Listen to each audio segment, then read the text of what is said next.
भगवान विष्णूने श्रीराम म्हणून अवतार घेतला आणि रावण आणि कुंभकर्णसारख्या अनेक राक्षसांचा वध केला.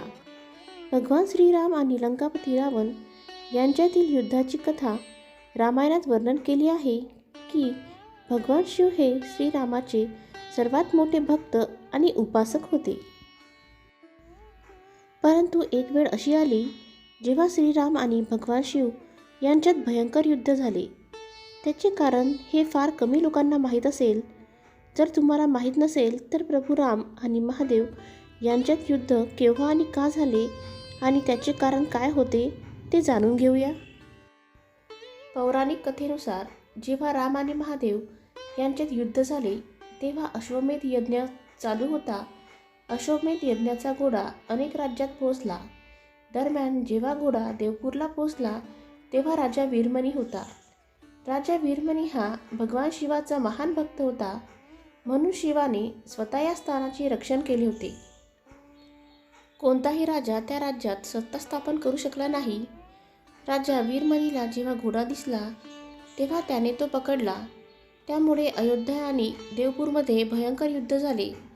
प्रभू रामाशी युद्धात राजा हरू लागला.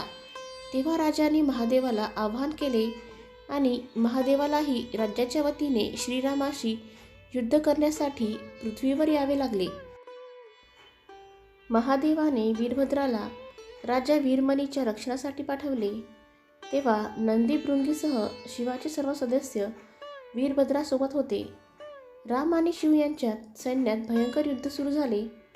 वीरभद्राने भरतपुत्र पुष्करचा त्रिशूलाने वध करून रामाचा भाऊ शत्रुघ्न याला पकडले.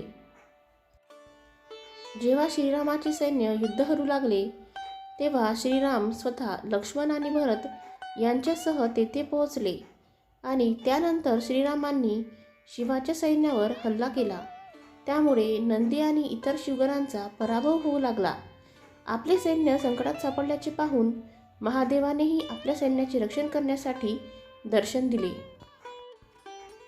यानंतर शिव आणि श्रीराम यांच्यात भयंकर युद्ध सुरू झाले. श्रीरामांनी पाशुपतास्त्र काढून शिवाच्या दिशेने सोडले तेव्हा हे शस्त्र महादेवाच्या हृदयात गेले. यावर भगवान रुद्र संतुष्ट झाले आणि श्रीरामांना म्हणाले की मी युद्धाने संतुष्ट आहे, तुला कोणते वरदान हवे आहे ते सांग. तेव्हा श्रीरामांनी युद्धात शहीद झालेल्या सर्व योद्ध्यांना जीवनदान देण्याचे वरदान मागितले. त्यामुळे सर्व योद्धे जिवंत झाले आणि युद्ध येथेच संपले. यानंतर शिवाच्या आज्ञेनुसार राजा वीरमणीने यज्ञाचा घोडा श्रीरामांना परत केला. त्यानंतर दोघेही आपापल्या ठिकाणी परतले. जर तुम्हाला माझा व्हिडिओ आवडला असेल तर प्लीज माझ्या चॅनलला लाईक, शेअर आणि सबस्क्राईब करा. धन्यवाद.